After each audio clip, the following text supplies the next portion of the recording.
संत मीराबाई का जीवन परिचय। नमस्कार मेरे प्यारे भाइयों और बहनों, आप सभी का आपके अपने चैनल पर स्वागत है। दोस्तों, आज की यह वीडियो आप सभी के लिए बहुत ही स्पेशल और दिल को छू लेने वाली साबित होने वाली है। क्योंकि दोस्तों, आज के इस वीडियो के जरिए मैं आपके साथ संत मीराबाई की जीवनी हिंदी में शेयर करने वाला हूँ, जिसे सुनकर आपकी आंखों से आंसू बहने लगेंगे। दोस्तों, इसलिए संत मीराबाई का जीवन परिचय वीडियो को अंत तक जरूर देखिए। तो बिना समय को गवाए आइए चलिए वीडियो शुरू करते हैं। दोस्तों, ये जो संत मीराबाई जी है ना, वो बहुत बड़ी कृष्ण भक्त थी। और जब वो इस कलयुग में आई तो इन्होंने गिरधर गोपाल जी श्री कृष्ण की पूजा की। तो दोस्तों, ये मीराबाई कौन थी और क्यों इन्हें कलयुग में मीराबाई का जन्म लेकर आना पड़ा, ये सब आपको इस दिल को छू लेने वाली कहानी के जरिए जानने को मिल जाएगा। दोस्तों, मीराबाई की कहानी की शुरुआत करने से पहले आपको उनके बारे में शॉर्ट इंट्रोडक्शन देते हैं। यानी कि मीराबाई कौन थी और मीराबाई का जन्म कब और कहां हुआ था, ये सब आपको शॉर्ट में बताते हैं। फिर उसके बाद मीराबाई की दिल को छू लेने वाली कहानी आपके साथ शेयर करेंगे।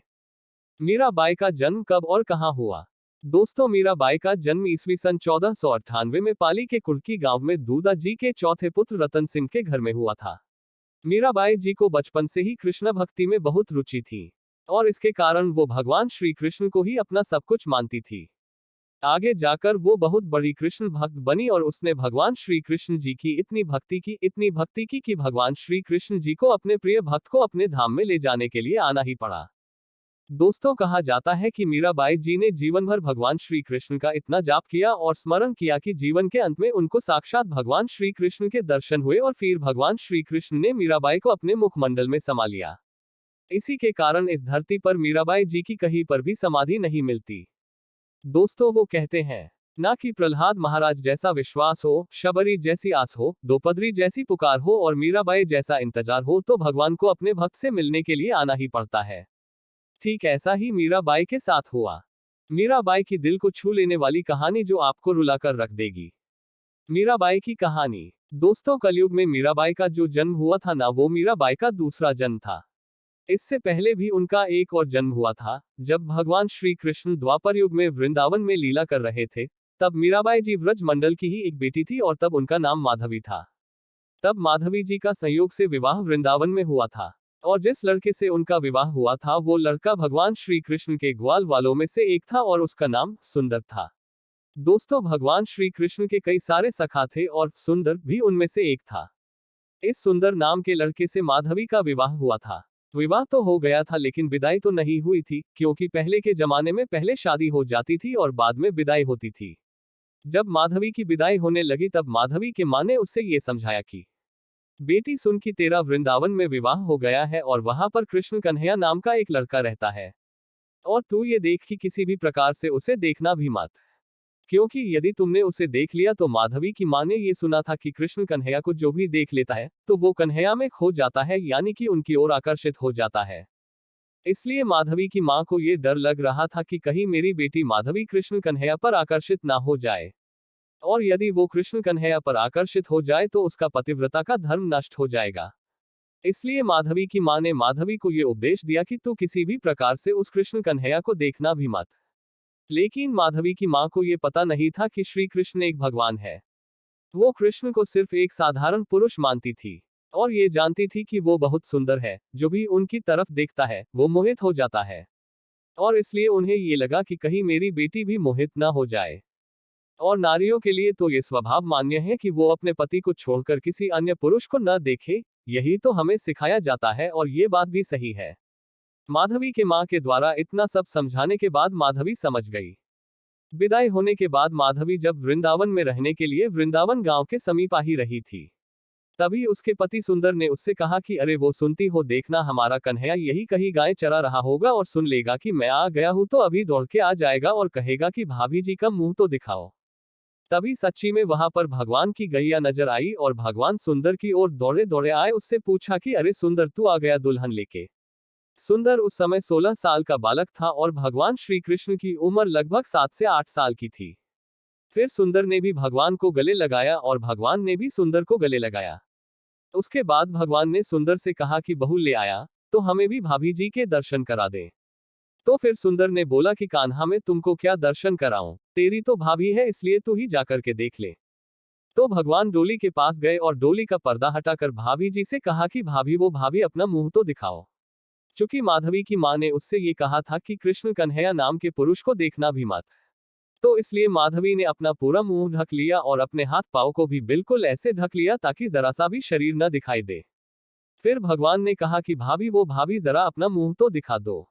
बड़ी सुंदर और आकर्षक आवाज माधवी के कानों में चली गई, लेकिन माधवी ने कोई उत्तर न दिया और न ही अपना मुंह दिखाया। तो फिर भगवान समझ गए कि कुछ तो गड़बड़ है। फिर भगवान ने माधवी से कहा कि अच्छा भाभी तो सुनो, आज हम आपका मुंह देखने आए तो तुम हमें अपना मुंह नहीं दिखा रही हो, अब तुम सदा हमारा मुख देखने के लिए तरसोगी। ये कहकर के भगवान वहां से वापस घर आ गए। फिर उसके बाद माधवी अपने ससुराल मतलब वृंदावन में आ गई और भगवान भी वहां पर ही थे, वहीं से आना जाना होता था। माधवी जब भी भगवान के आने की आहट सुनती तो माधवी अपना मुंह ढकती थी। जब भी सुंदर अपने कान्हा की बात करता था तब माधवी उसे इग्नोर कर देती थी। सुंदर को भी लगने लगा कि मेरी पत्नी कैसी है, श्याम सुंदर की बातें तो न करती है और न सुनती है। फिर एक दिन माधवी की सास ने माधवी को यशोदा मैया के पास लेके गई और उनसे कहा कि यशोदा मैया मेरी बहू आई है, उसे आप आशीर्वाद दो। माधवी भगवान के घर में बैठी ही थी, तभी वहां पर भगवान आ गए और भगवान ने कहा कि माँ कुछ खाने को दो, बहुत भूख लगी है। यशोदा मैया ने कान्हा से कहा कि लल्ला तू थोड़ा बैठ, मैं तेरे लिए कुछ खाने के लिए लेकर आती हूँ। तभी भगवान ने यशोदा मैया से कहा कि घर में जो बहू आई है वो किसकी बहू है। यशोदा मैया ने कहा कि बेटा वो सुंदर की पत्नी है, और ये सुनकर भगवान समझ गए कि वो सुंदर की पत्नी है, इसलिए वो वहां से भाग गए। क्योंकि भगवान ने माधवी से कहा था कि एक दिन तू ही मेरा मुंह देखने के लिए तड़पेगी, लेकिन मैं नहीं देखूंगा। ऐसे करते करते बहुत दिन बीत गए। फिर एक दिन हुआ ये कि इंद्र ने मूसलाधार पानी बरसाया, उसके कारण पूरे गांव में पानी ही पानी हो गया। तब भगवान ने व्रजवासियों की रक्षा करने के लिए गोवर्धन पर्वत को अपनी एक उंगली पर उठाया और सारे व्रजवासियों की रक्षा की। और जब भगवान ने गोवर्धन पर्वत को उठाया तब सब लोग उस पर्वत के तलहटी पर आ गए और सबने वहां आकर शांति पाई। और जिस दिन भगवान ने गोवर्धन पर्वत को उठाया था उस शाम माधवी को कुछ दिखाई नहीं पड़ा कि किसने पर्वत उठाकर रखा हुआ है। उस पूरी रात माधवी ये सोचती रही कि हे भगवान, पर्वत के नीचे पानी की एक बूंद भी नहीं है और इतना बड़ा पर्वत आखिर किसने उठाकर रखा हुआ होगा। उसके बाद जब सुबह हुई और सूर्य भगवान की पहली किरण आई तो उसी क्षण माधवी ने अपनी नजर घुमाई कि कौन है ये जिसने इतने बड़े पहाड़ को उठाकर रखा हुआ है। फिर नजर घूमते घूमते ऊपर पड़ी तो माधवी को भगवान की उंगली नजर आई। माधवी ने उंगली को देखा तो उंगली बहुत सुंदर थी। उंगली के नीचे दृष्टि डाली तो माधवी को भगवान का सुंदर हाथ नजर आया। हाथ के नीचे दृष्टि डाली तो माधवी को भगवान का सुंदर सुंदर चेहरा नजर आया। और माधवी ने पहली बार भगवान श्री कृष्ण को देखा, यानी उनकी सुंदर मुस्कान, सुंदर आंखें और सुंदर चेहरा और उनके घुंघराले से बाल जो माधवी ने देखा तो माधवी ये समझ गई कि एक उंगली से पहाड़ उठाने वाला और वो भी 7 दिनों तक उठाकर रखने वाला कोई साधारण पुरुष नहीं हो सकता, बल्कि वो भगवान ही हो सकता है। ये सब देखने और जानने के बाद तुरंत माधवी रोने लगी और मन ही मन कहने लगी कि हिमा तूने मुझे कौन सा गंदा पाठ पढ़ा दिया। उसी दिन मैंने क्यों न भगवान देख लिया जब वो मुझे भाभी भाभी कहकर बुला रहे थे। माँ आपके पाठ के कारण मैं इतने दिन तक भगवान की इतनी सुंदर और आकर्षक छवि से वंचित रह गई। और वो रोने लगी। जब उसने भगवान के चरणों के ऊपर दृष्टि डाली तो माधवी उन चरणों में डूब गई और मन ही मन कहने लगी कि हे श्याम सुंदर, मुझे इस कृत्य के लिए माफ कर देना, और रोने लगी। और देखते देखते एक भगवान थे जो 7 दिनों तक ना कुछ खाए थे और ना कुछ पिए थे, सिर्फ खड़े होकर रहे। और एक माधवी थी जिसने 7 दिनों तक सिर्फ अपने द्वारा किए गए अपराध का पश्चाताप करती रही कि इतने दिनों तक मैंने भगवान की इतनी सुंदर छवि को क्यों न देखी, क्योंकि ये तो स्वयं भगवान है और मेरी माँ ने मुझे ये पाठ पढ़ाया कि तू देखना भी मत। और इस तरह से मुझे मेरे भगवान से वंचित रखा। कई लोग हमें ऐसे ही पाठ पढ़ाते हैं कि भगवान श्री कृष्ण की शरण में मत जाओ, भगवान बिगवान कुछ नहीं होता, बल्कि वो तुम्हारा सिर्फ अंधविश्वास है और कुछ नहीं।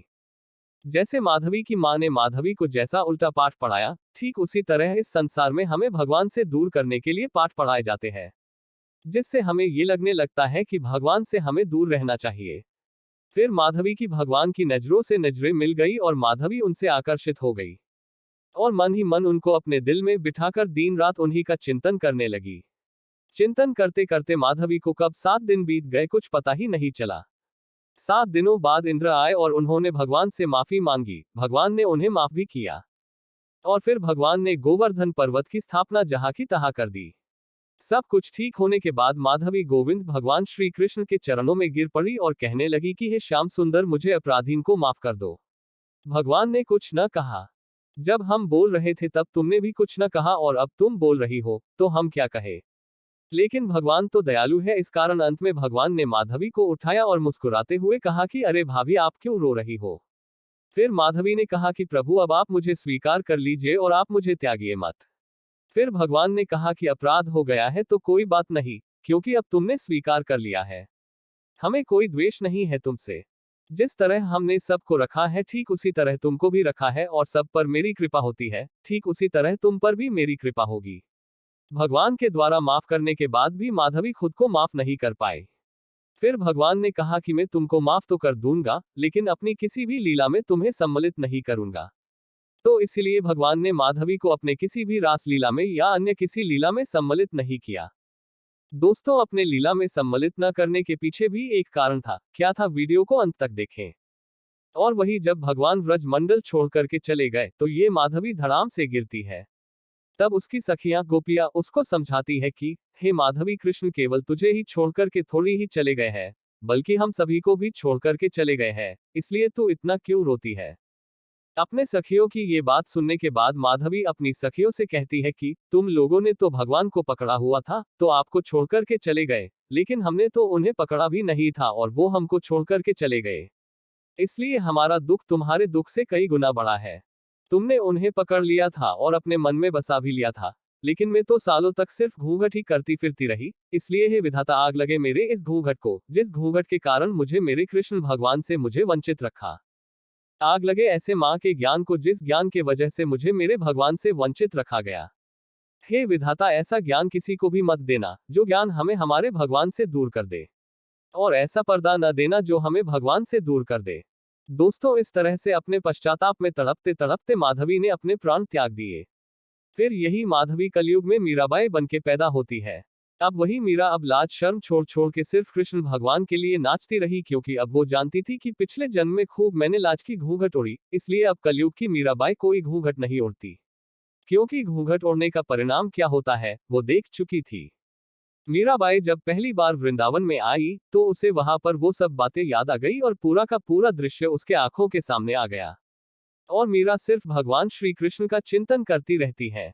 सारी जिंदगी भगवान श्री कृष्ण का नाम जपती रही और संसार के लोगों को भी यही कहती रही कि अरे भैया, क्या तुम इस संसार के मायाजाल में उलझे पड़े हुए हो, भगवान की चरणों में क्यों नहीं चलते हो और उस आनंद में क्यों नहीं खो जाते, क्योंकि वही परम सत्य है।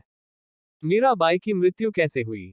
फिर उसके बाद मीराबाई द्वारिका चल पड़ी और अंत में भगवान का इतना स्मरण किया और इतना नाम जपा कि द्वारकाधीश श्री कृष्ण ने मीराबाई से कहा कि पिछले जन्म में मैंने तुम्हें स्वीकार नहीं किया, लेकिन इस जन्म में मैं तुम्हें स्वीकार करता हूं, क्योंकि तुमने हमारी भक्ति करके अपने आप को पवित्र कर लिया है। और फिर वही भगवान श्री कृष्ण अपना मुंह खोलते हैं और पूरी की पूरी मीरा भगवान के मुख मंडल में समा जाती है। दोस्तों, इसी कारण इस धरती पर मीराबाई की कोई समाधि नहीं मिलती। दोस्तों, मीरा बनकर कृष्ण के लिए नाचना सबके बस की बात नहीं है। इसलिए धन्य है मीरा और धन्य है मीराबाई का दिव्य चरित्र। दोस्तों, ये थी मीराबाई की कहानी। आप सभी को कैसी लगी ये हमें नीचे कमेंट बॉक्स में कमेंट करके जरूर बताएं।